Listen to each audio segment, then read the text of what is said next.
Welcome to Economics and Advocacy, how an economic analysis could move policy forward. I am Sam Duell. I'm a policy director at ExcelinEd, and we thank you so much for joining us. I'm here with Katrina Thurman of Goodwill and Jim Rounds of Rounds Consulting. And today we're going to talk about a story out of Arizona, specifically a story that relates to policy, economics, and goodwill and the Excel Center. So thank you so much for joining us. As a reminder, if you have questions, please put them in the chat, and hopefully we can get to them towards the end. I'm going to start a little bit different than some of the other sessions, and we're going to kind of do this in like a 3-part story. So sit back, relax, and hopefully we will have an engaging conversation. I'm going to start with you, Katrina, and Goodwill. And I know most people are familiar with Goodwill, but can you just give us a brief introduction about Goodwill and what you guys do? Yeah, it's a pleasure to be here, Sam. So Goodwill as an organization was originally founded in 1902 and has been growing and providing services to, at this point, millions and millions of people for well over a century. Goodwill of Central Arizona, which is where I work and where this story is being told from, we were founded in 1947 in the Phoenix Valley. We now are an organization with about $215 million a year in annual revenues. The majority of that comes from our thrift retail stores, which is how most people think of us. We also, and more importantly, the reason we have those thrift stores, the reason we take things people don't want anymore, resell them, is so that we can offer career services to people who need help to get a job. They're the ones who, whether they need a little bit of resume writing assistance or they need to come in and get basic kind of life skills and social skills and job readiness skills, some basic computer tools to be able to go out into the workforce and succeed. We want to be here for them. And we do that through career centers. We do that through a website that we've created called mycareeradvisor.com that provides virtual career navigation for folks. And we serve tens of thousands of Arizonans every year through this work, providing hundreds of thousands of career services to those individuals. And we've been doing that since 1947. The bottom line for Goodwill is ending poverty, ending poverty through work. We believe in, that hand up, not a handout. We believe that empowering people to be able to earn their way out of poverty is the best way to go. And we've been kind of holding true to that mission, both here in Arizona and around the country as different Goodwill organizations for a long time. And, certainly here in Arizona, we're one of the largest Goodwills in the country, and we are committed to being part of fundamentally changing the future for those people who need us the most. That is so much better than what I tell people, which is, it's where you can buy secondhand jeans at a great price. I mean, but Goodwill does so much more than that. And you say ending poverty through work. That's pretty powerful. Goodwill, having been around since 1902 and having services across the country, has developed some programs in other states, specifically one that we're going to talk about today, called the Excel Center. And if I'm correct, I think it started in Indiana. Is that right, Katrina? It did. It started in Indiana in 2010. Yeah. What tell us about the Excel Center and what it does and how it works. So I'll do that. I'll do a quick bridge to how we in Goodwill in Arizona started talking to Goodwill in Indiana.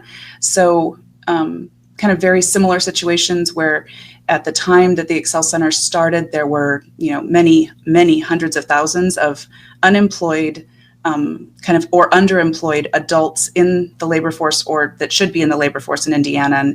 And their governor said to them, hey, Goodwill, can you help us with this problem? Can you try to help figure out how to get these adults into the economy, both for their own sake and for the economy's sake? And the Goodwill in Indiana, very pioneering and innovative, they designed the Excel Center model. So the Excel Center model is at its basis, like kind of most basic level, it is an adult high school. It's a diploma granting high school for adults. But the kind of the key parts of the recipe are much more complex than that. So what they recognized was that in order for these adults to have a chance to take that second chance to go back to school, they needed to kind of correct for the reasons why they might have dropped out in the first place, why they may not have been successful in the education system to begin with. And so the Excel Center model kind of wraps around that individual and individualizes services to what they need. There's life coaching, job coaching, on-site free childcare so that that barrier is removed, free transportation to and from the school, access to industry recognized credentials and training programs so that it isn't just going to school. It's not online. This is classroom-based, teacher-led, brick-and-mortar education. And it helps people have confidence that they can learn and then succeed, and then actually have somebody there to help them get that job where they are likely to earn $5, $10, $15 an hour more than what they were capable of earning before they got that high school diploma. The high school diploma is magic for people to move their way out of poverty. So 10 years later, we have 45,000 individuals who have been students at the Excel centers that are now around the country. Wow. And Goodwill here in Arizona just said they're doing it so well, and Goodwill we share our best practices really well with each other. And we said, we want to bring this to Arizona. And we did the research here. There are 720,000 working age adults in Arizona without a diploma. That's 14% of our adult workforce, 14% without a diploma. And what that leaves on the table, both for the individual's potential and our state's potential, our economy's potential, the ability to have a workforce to meet the business needs, it's too big of a number to not do something about it. And so we're on a mission both to end poverty and to do that with this innovative tool called the Excel Center. So I did some looking, and 720,000 people without adults without high school diplomas in Arizona. And in Indiana, where the Excel Center started, 30% of the students there were employed upon enrollment to the school. But upon graduation, 70% of those students or graduates had found jobs within 6 months of graduating, and 38% had decided to go back to college. Do those stats sound right to you? That sounds accurate. And then 50% had an increase in pay after graduation? Mm-hmm. Yep. Is that right? Yep. That's accurate. That's accurate. And then the numbers indicate most conservative numbers would say that averaged out over the course of their lifetime, graduates of the Excel Center will earn $12,000 more per year each year for the rest of their working life. And I've seen, depending on the state and where you're doing, which numbers you're pulling, it can go up as high as $17,000 to $19,000 a year of earning potential difference just by getting that diploma and that industry credential and moving into the workforce. Okay, so it's a great program. It's in Indiana and Texas and I think DC and a few other areas. Mm-hmm. And it's expanding across the country, which is great, especially at a time like this in 2020. But in order to do your work in Arizona, you need a policy change. Is that right? That's true. Like most states, Arizona has a policy that states that you cannot, they will not pay for as a state and will not grant high school diplomas once you turn 22. So at its most basic level, the policy that we need to change is the ability for an adult to earn a high school diploma from the state of Arizona. That's the most fundamental summary of what we need to do policy-wise. And anybody who knows state legislators or state legislatures or governors knows that there are politics. And so there's an argument to be made, even though it would seem on the face of it should be a simple argument, right? But there are costs associated with everything in life. And so understanding those costs is important. So here's where we get to part two. So Katrina, you recognized that Goodwill recognized that you needed a policy change, and you decided that you needed some sort of an argument. So what was the discussion like about how to make the argument for the policy change that you needed? So we brought in some, expertise in consulting services, both from the folks in Indiana who had been helping other states move similar policy change through the legislative process, as well as from folks here in Arizona that understood our political landscape. And, essentially what we recognized is that the side of the story that's pretty easy to tell is, kind of the social side, the individual, the personal, why does education matter to the person? How is that going to help, Sally or Bob or Joe? How is it going to change their life? But we recognize that argument and that part of the story only goes so far. And the most important tool that we wanted to add to our kit was to be able to make the economic impact statement. We wanted to be able to speak to why it matters, why and how there's a return on investment. And we knew that we couldn't do that alone. We knew we couldn't just sort of pull our own data and be credible. And we determined that we wanted an expert outside economist to support us and bring that economic impact story alive, so that whether that's the first thing we had to lead with that legislator, that was the number one thing they cared about, was what's the bottom line? What am I going to get for my money? Or it was, oh, tell me about the people and how it's going to help, but this costs money, right? How are we going to deal with that part of it? So whether it was on the front end or the back end or slid in the middle, we wanted that economic story to tell. And that is where Jim Rounds comes into the picture. That's where Jim Rounds comes into the conversation. So enter Jim Rounds. He puts some numbers into a calculator and comes up, according to the Arizona Chamber of Commerce, with a $5.3 billion impact if the 22 schools were to be founded, charter schools, or because it would be under the charter school law. Mm-hmm. Arizona has lots of choices. This just happens to be the piece of law that they would use. Mm-hmm. Jim, can you tell us about this report and where did you start when Katrina and Goodwill came to you? Where did you start? So on these topics and other public policy topics, but it was especially true on this one, you have to have a good story.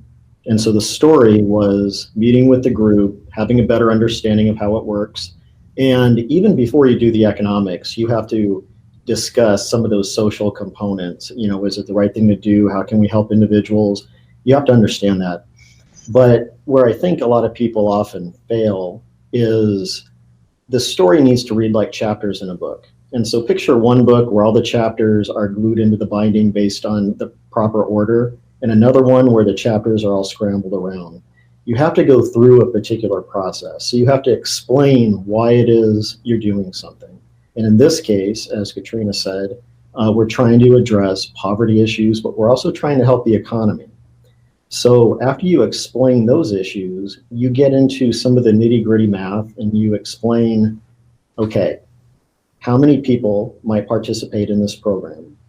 What is the additional increase in salary?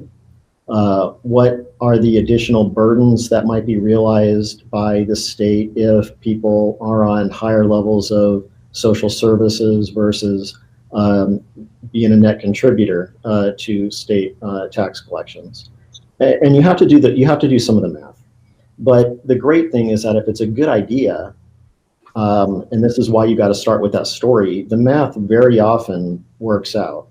And so in this case, some of the numbers that Katrina was talking about, when you're making so much more per hour, you can calculate what kind of an additional economic benefit will there be for the state, but even more importantly, the fiscal benefit.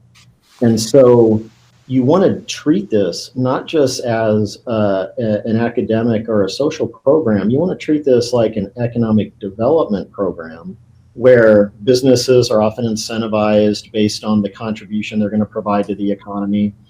When you're dealing with this type of an issue, a more foundational issue to helping poverty and lifting the economy, you want to do an analysis between 10 and 15 years. A smaller business location, you'd be looking at like 5 years.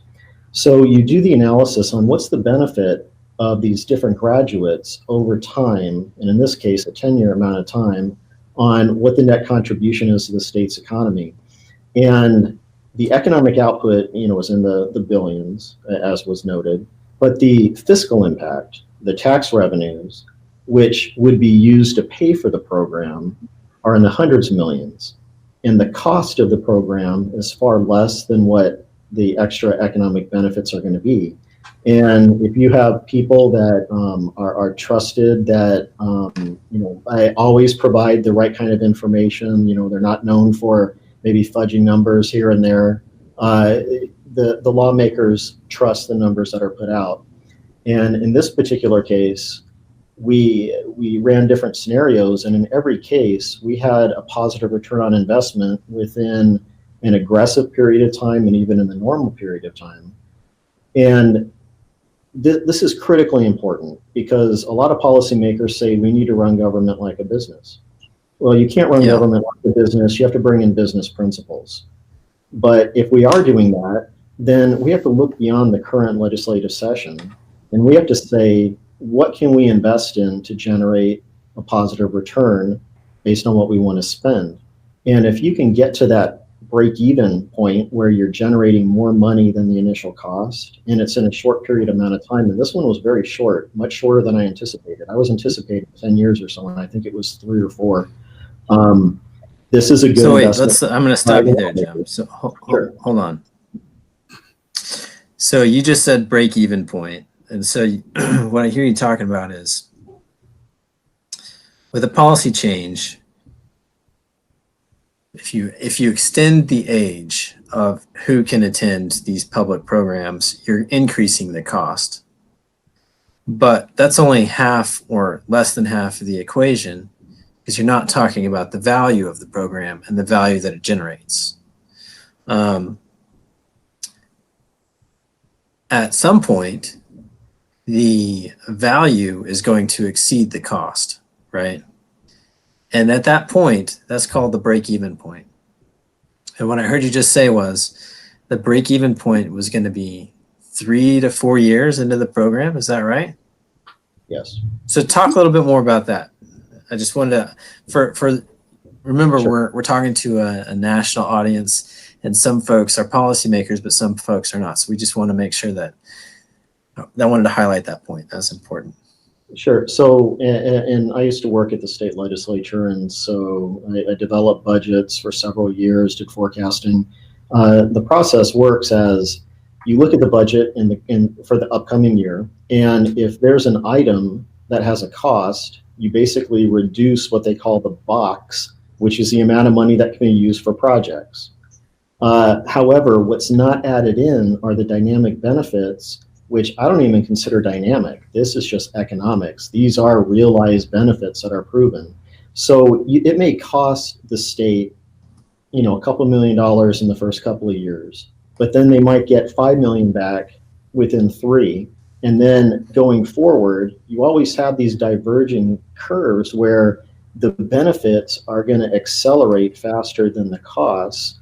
You just have to get policymakers to be willing to say, I think that there's a short enough period to hit this break-even point where we can handle absorbing a couple or $3 million, knowing that we're going to be making tens of millions of dollars down the road that we can put into other economic development programs. And that's one of the last chapters of the story when I use that book example. It's the program like this not only helps the economy, it helps the poverty issue, but it can, if it's designed well like this one, generate extra revenue that can be used for other lawmaker projects to help their economy. And no one project will lift an economy, but if you put enough together, you really can change the direction of your economy at the state, metro level, city level, whatever it is, with enough attention towards these types of projects. But the biggest thing to remember is do the math properly and convincingly, tell the story in simple terms, but be prepared to explain it in complicated terms, and demonstrate why this is a good investment. Because if any of these lawmakers have made investment decisions, it could be on a personal basis or it could be on a business basis, they understand that sometimes you got to spend money on new computers in the office. That's an immediate cost, but you're doing it because you're going to make more money than what you're spending within a short amount of time. So it's a government policy project, but it's also an economic and business type of an analysis. And this works. Using this approach, which is fairly new to us, we started using this approach a couple of years ago in Arizona. And all of a sudden, people that we normally wouldn't have expected to be supporting a program like this are very excited. Okay, so this works. So math is math, but is math political? Like, I mean, you tell me it works, but what does that mean? Like, are you seeing Republicans and Democrats agreeing with each other based on this kind of analysis? Or, I mean, what do you mean by it works? Sure. We are seeing across the aisle agreement when you follow this particular technique. Now, remember, in many cases, you're starting with each political party comes to the table with their own book of dogma, and you can say, I did the math, here's the proof that 2 + 2 = 4, but if their book that they were given says it equals 5, you have to get through to them. So you have to figure out a way to communicate with these individuals and explain why the math is relevant, and you also have to explain on the very front end why this is worth their time to sit down with you and give you a chance to chat with them and explain why it's going to help the economy. And this is also why you need a team. And so, for example, when we go talk to lawmakers, in some cases, it may be us alone going and talking to lawmakers or having a lunch if one's a friend and just brainstorming with them, because we're not lobbyists, but we're asked to do advising at the Capitol all the time. But other times you'd have to go and I might go and visit a lawmaker with Katrina, and we'll each have a complementary story. But because we coordinated and we blended these issues together, it's not just a math section and then here's a story about Bill, going to a higher level and making $8 more an hour. It's more cohesive. So you have to have the right team, and it has to be strategic, and you have to keep repeating yourself over and over and over and over again. Okay, so speaking of repeating yourself, let's hear Katrina's side.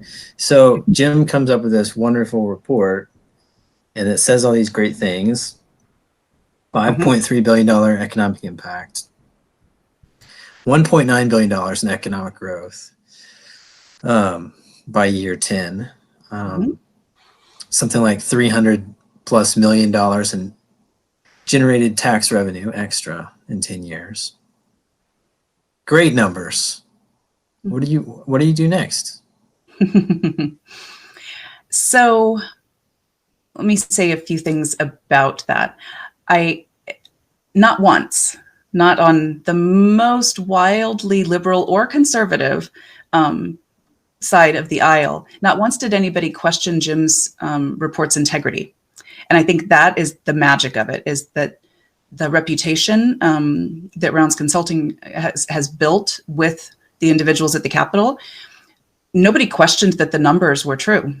And so what it did was it got to stand like, if it's done right, pure economics is politics free. Like if it's done well, and if it comes from a source that nobody thinks anybody's spinning anything in any direction, but that really like 1 and 1 and 1 together make 3. Nobody questioned it. And so I think from there, the way that we would use the numbers would vary depending on the individual, whether we thought they were a more business-oriented thinker, whether we thought they were more of a social-oriented thinker, whether we thought they were going to be more likely to think in the very short term, like what's in it for me, like what's going to happen in the very, very near term that I can tag my name to and say I was part of moving this forward, or whether it's somebody that truly has that long range, they know that businesses do 10-year pro formas before they start new projects. Of course we did a 10-year pro forma, and of course we commissioned a 10-year economic impact analysis so that you as lawmakers can make a good investment of your state's revenues. And so it really was, we would pick and choose which of those numbers at what time got added into the story. On our fact sheet, we pulled out a couple of fancy numbers, right? We pulled out the average increase in earnings, I love fancy numbers. Yeah, the fancy, 50 million in additional state revenues every year by year 10. Like, we pulled out a couple of easy to understand numbers. And then for other people, we provided the entire report in advance and then let them ask questions about it. So it got used as a tool in lots of different ways. And what I do appreciate the most is that it stood as a third-party view of what we were telling a story about, so that it wasn't just our voice in the room, as Jim said, that it was a partnership. It was professionals from different angles looking at the same thing and saying, this is a good idea, and here's some of the reasons why. So if I think about the ingredients, since COVID started, I've been thinking a lot about cooking, mostly thinking, less cooking, but I'm thinking about it anyway.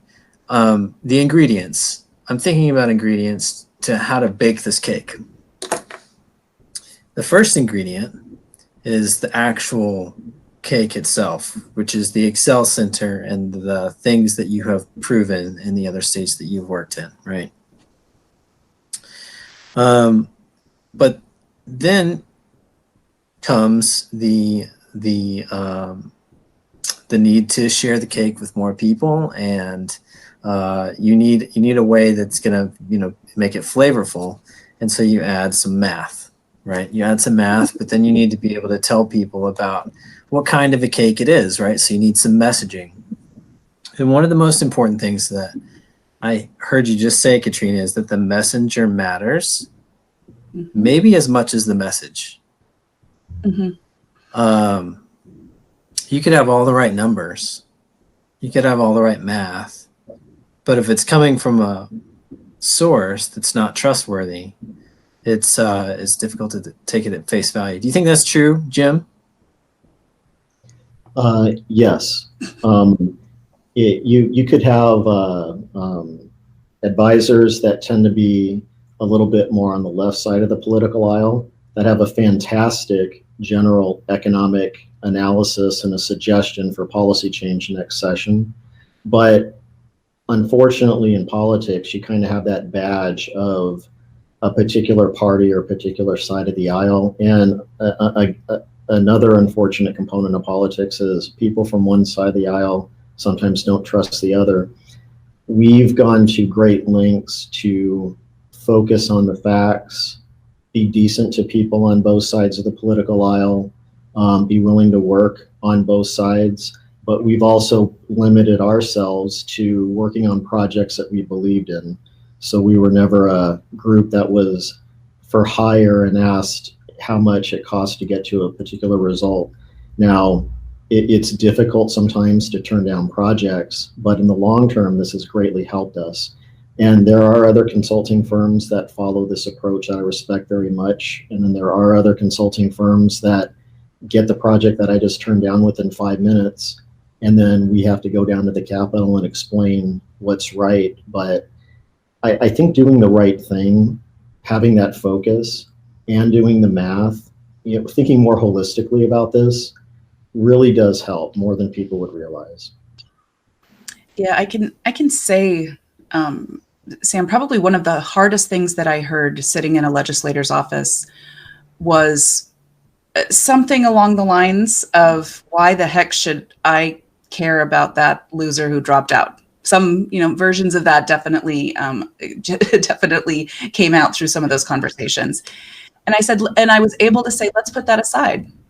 And let me, that individual and whatever we might think about them or whatever reasons they didn't succeed at school in the past, let me turn this to something, to the why you can care about that individual. But let's talk about 700,000 of those individuals and turn it to the numbers. And so it was the tool here and the credibility took even the most harsh critic, the most kind of unsympathetic to the cause sort of voice, and I was able to pivot to something that they clearly did care about, which was dollars and cents. So Andreas Schleicher said this morning that 1.5 billion students worldwide have had their education disrupted by COVID at some point this year, which could mean a school closure. Some students, believe it or not, haven't actually physically entered a school since March. Mm. So, and there are genuine concerns about what's going to happen to these kids. But there's also added economic costs, right? People losing jobs. The economy is changing really, really fast. I can imagine you sitting down with a legislator and them saying, we just can't afford to do this. How would you respond? You want me to go first, Jim? Sure.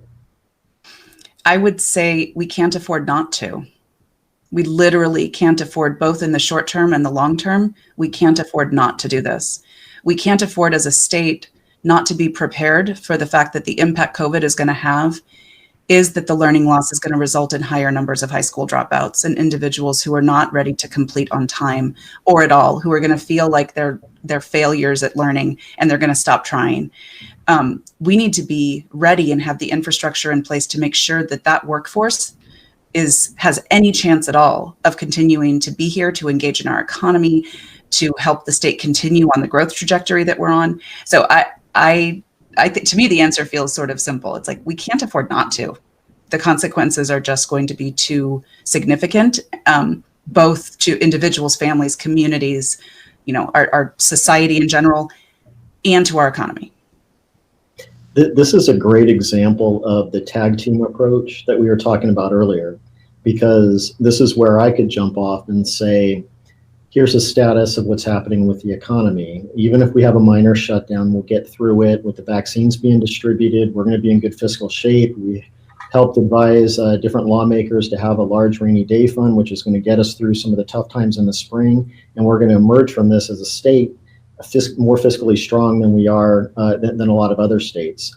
We're going to have one of the best decades we've ever had going forward, but only if we make some of these investments. There should be plenty of money coming in the door to spend on these programs. However, now we have to demonstrate the opportunity cost, because there could be more money coming in, but it's going to be limited resources compared to everybody that's asking for stuff.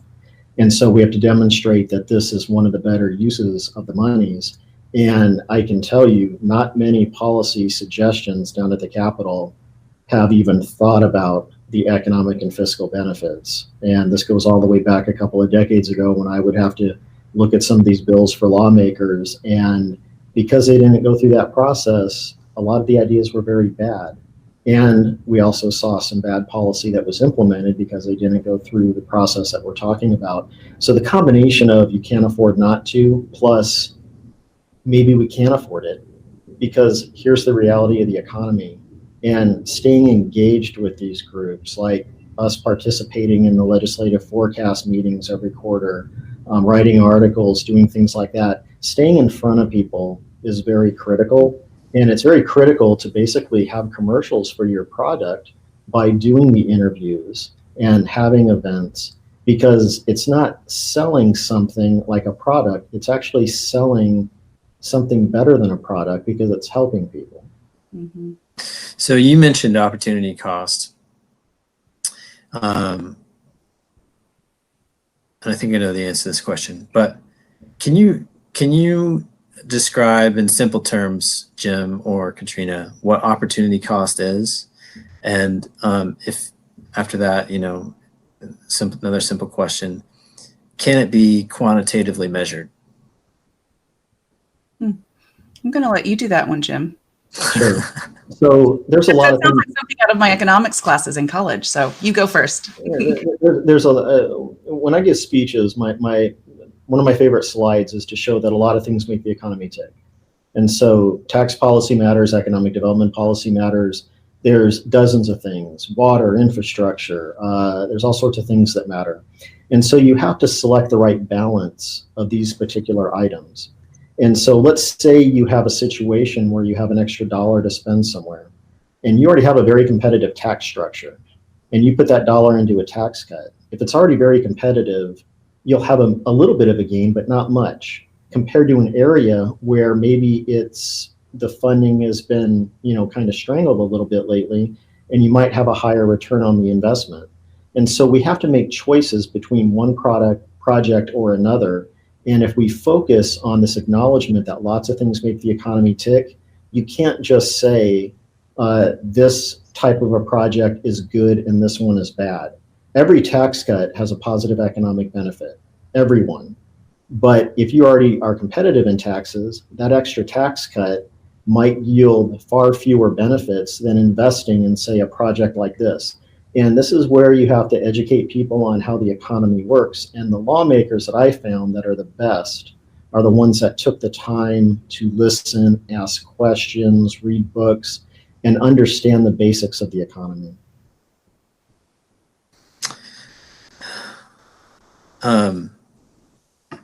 So we have a couple of questions in here, but Katrina, what's next? I mean, I know that the policy change flew through committee in the spring, 11-1 bipartisan vote, and then COVID happened, right?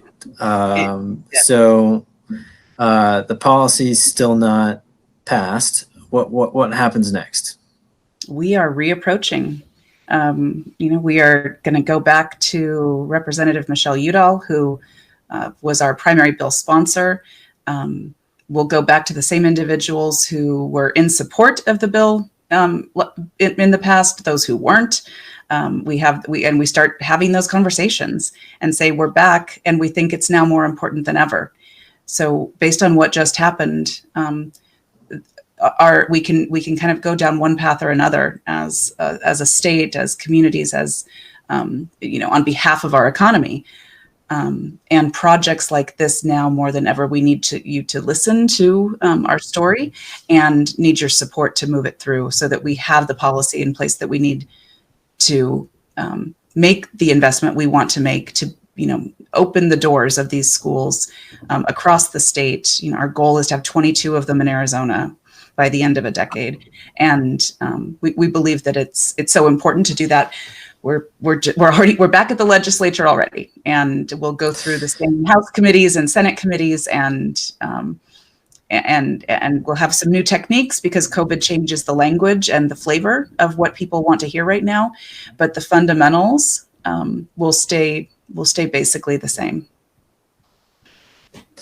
So, do you think I hear new techniques? Does that mean you won't use the economic analysis, or do you think you'll still use it? You just might not use it as the center, or how do you think the past year has changed your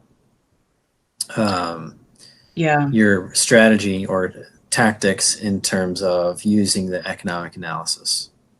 I think it's more important than it ever was before. I think that we were actually, in an economy where we had, and I'm not going to remember the exact unemployment rate, Jim, before March 16th, but it was very low. I mean, it was, and so making the argument that there's so many people that need this assistance and need this help to move out of poverty, people are like, well, unemployment's low, they all have jobs, everything's fine.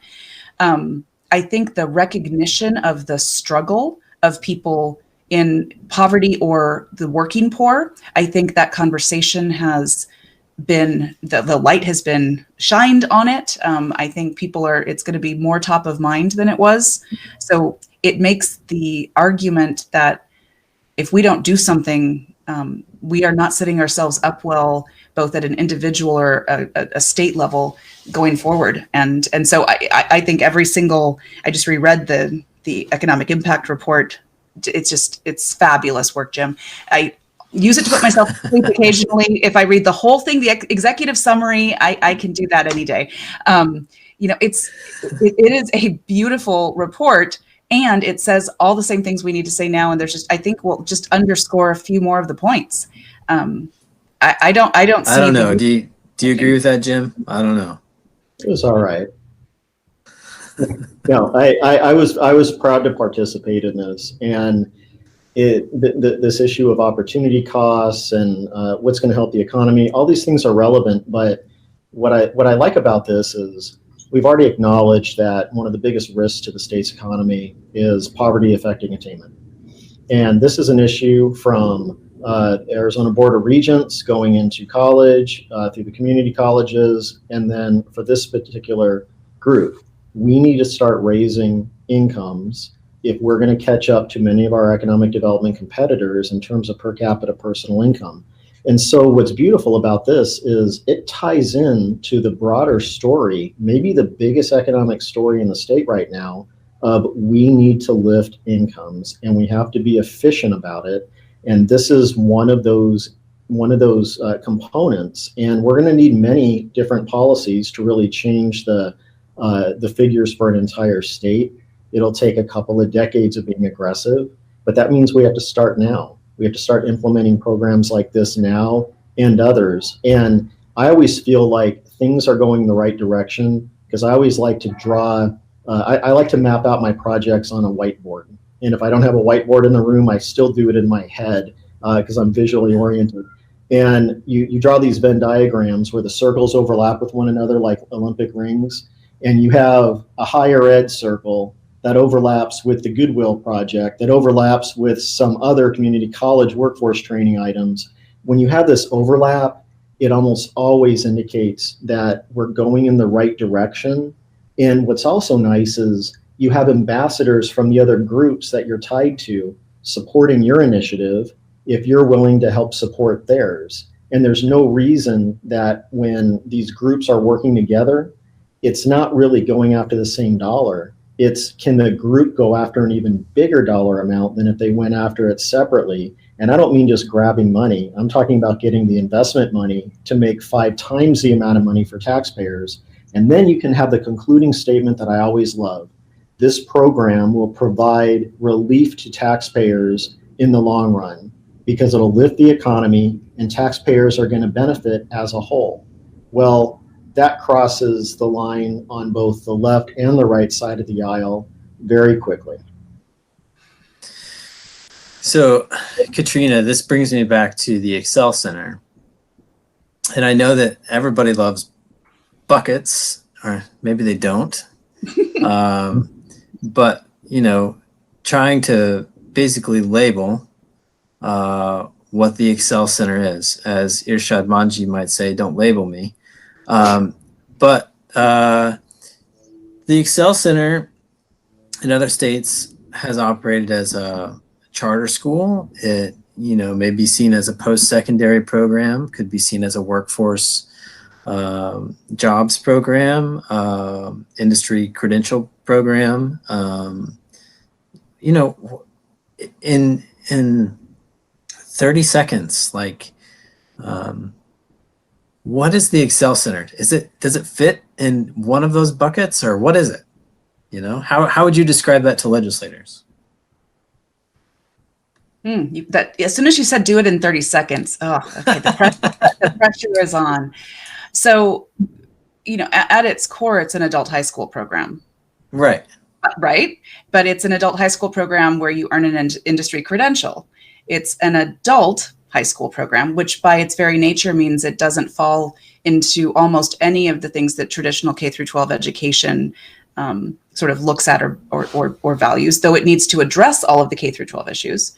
It happens to be the perfect bridge between the workforce, the potential of the workforce and where they are now, because what happens is these individuals are then able to engage in the community college system. They're able to go get those credentials that are going to bring them the higher wages, that are then going to help their children end up doing better in school, that creates that broader trickle-down effect. So trying to put it in a bucket is limiting in the story, because the story of an adult learner really is about the life they're living now, the life they have potential to live, and what are the tools we can bring that are going to get them there, both for them individually and then for the bigger picture.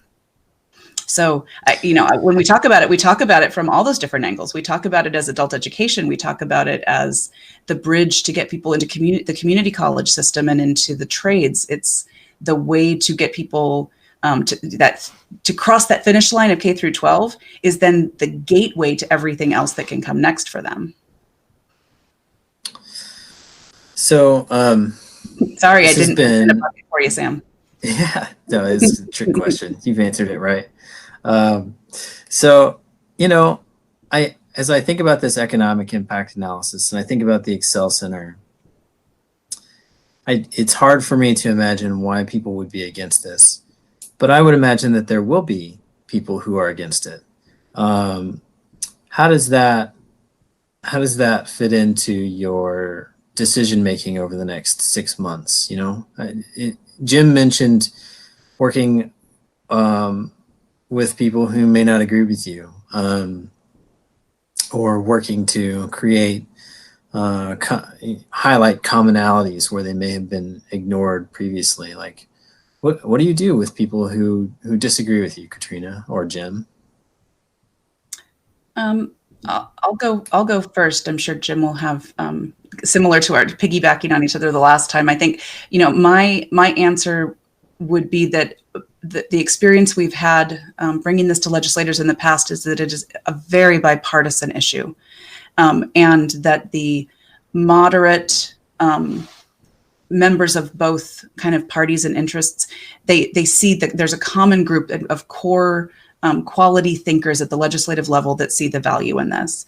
There are a couple of people that stand out on either side, maybe because it's a charter school. They're just automatically going to oppose it because the method or the pathway that is the most effective for this model is a charter school in Arizona. So there could be somebody who just says, it's a charter school, no way.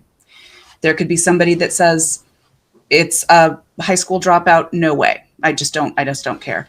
But our experience has been that this particular story and this particular solution, but both to poverty and to a state's broader economic and education and workforce issue, it really rings true and resonates pretty broadly. So I don't think I anticipate there being more than that kind of 11-1 sort of vote that we got in our House committee. I would anticipate that kind of a similar feeling moving forward into this year. So here's an example of something that I would say in a hearing if I was concerned about the makeup of the committee. First, I would be thinking, I don't have to get somebody that's a strong no to turn into a strong yes. You have to get the strong no's to become neutral, and then the neutral folks to become yes, and then you can make some headway. But in some cases, I might say, this is the core of all economic theory. It goes back to the father of economics, Adam Smith, that you increase quality of life by increasing productivity. You want to set up a political system where people can help themselves. This is a tool that we're handing to folks so that they can help themselves be more productive, have a higher quality of life, and then talk about some stuff that doesn't always fit into an economic model, but maybe could. If a particular family member could lift themselves out of poverty, their children are much less likely to be in a situation of poverty going forward. Sometimes we have to help these individuals up, but they have to be willing to do it themselves. They have to put in half the work or more.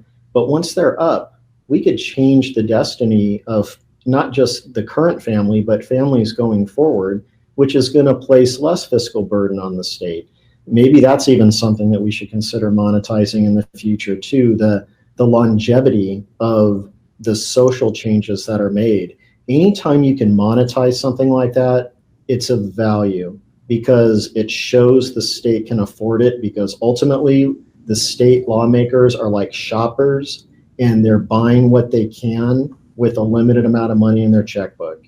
And we have to make sure that our products are the ones that are shown to give them the best value. I'm really glad. Yeah, go for it. I'm glad that Jim brought that up. I think because the Goodwill in Indiana has been operating this program long enough, they have longitudinal data on the children of the graduates and the children of the students.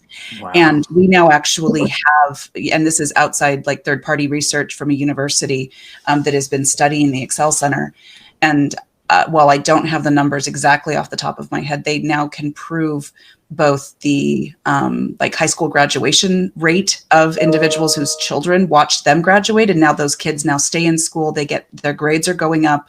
Their attendance rates are up. Their kind of being sent to the principal's office situations are going down just by their parent literally being enrolled. That's even before the parent graduates. They're starting to see a significant difference. And then there's available data that you probably have off the top of your head, Sam, nationwide on the child of a dropout is, I think, 50% more likely than another student to also drop out. And this particular type of program can actually break that cycle. It can, as Jim was saying, this can break the cycle for that family, for everybody who's watching that person go back, get that diploma, re-engage in the workforce, earn more money. That's inspirational. And it has a trickle down effect that is long lasting and very important part of the work, I believe. Well, guys, I want to thank you so much for this conversation. I've learned a lot from both of you. It's not very often I get to have conversations where Adam Smith is invoked, but this is great. The first question is for you, Jim, and you may have already answered this in the chat, but can this kind of analysis be used for other things, say like social impact bonds?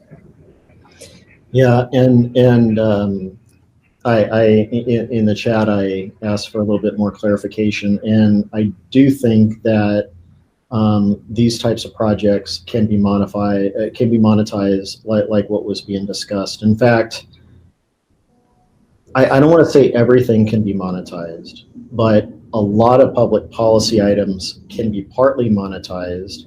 Some are going to work and some aren't. There's going to be some projects that we analyze. Last year we analyzed a housing affordability project, and there was no way it was going to pencil out. But we went through the process, and then the program can be modified going forward. So I think that this shouldn't just be a what projects can you do, the economic analysis and considering the fiscal benefits and the state of the economy. I feel like this needs to be standard because it does help an advocate get their project through. But more importantly, it helps identify what's good policy and what isn't. And then the lawmakers can make more intelligent decisions and vote up or down a particular project. So like in this particular case, it wasn't an analysis to try to get this to have a positive ROI. It was an analysis that was legitimate, that showed a positive ROI, and I'm very strongly in favor of it. But again, doing this type of work lets you tweak a program and make it so it works. And that's something that we're involved with quite a bit, especially with the on some of the education investments, like with the colleges and universities. So yes, lots of different uses. It's just a different approach in some cases. But everything that we talked about today really could be a little template for how you deal with these issues for any state or any city council or county supervisor meeting. It's the same basic good economic and public policy principles that I'm hoping one day to drop into a book. I just have to find the right amount of time and figure out if I want to alienate some people when you have to get personal stories. Maybe you should do an opportunity cost analysis on how much value that book could create, and then decide whether or not to take the time to do that. That'd be fun. The next question is for you, Katrina. Pam is asking about if there's a university that's analyzed that longitudinal data, and is that report available? And I'm happy to Katrina, afterwards, if you share it with me, I'm happy to share it with folks too. Yeah, and that is what I'll need to do. I do not remember the name of the university off the top of my head. It's prestigious university in Indiana. That is the sum of my recollection. So I will get. I think I've seen the report. I think it came from Notre Dame, but I need to go back and check that. That sounds accurate, but I don't want to say the wrong thing. So I will. Yeah. I will provide that report to you and connect you to. There's been a few different studies done on the Excel Center, and I will happily provide those. Great. Well, we don't have any further questions, so I think we will. Since everything could be monetized, we will give you 5 minutes of your time back, and hopefully you can make good use of it. Thanks everybody for coming. We really appreciate your time. Thank you, Jim. Thank you, Katrina. Best of luck in the next session. Thank you. Thank you much.